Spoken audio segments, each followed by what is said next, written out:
আপনি যে বিষয়ে এখনো কোনো কথা বলেননি, হয়তো দেখেছেন কিংবা জেনেছেন, তাতে কিছু আসে যায় না।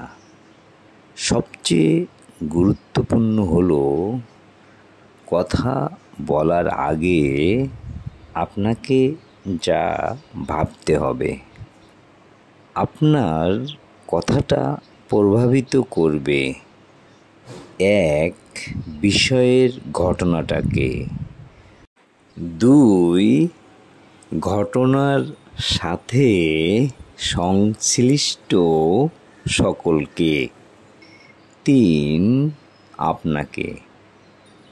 এই তিনটি বিষয় মাথায় ভালোভাবে তুলে রাখুন, ভেবে কথা বলুন। আপনার কথাটাই হবে সবার সেরা।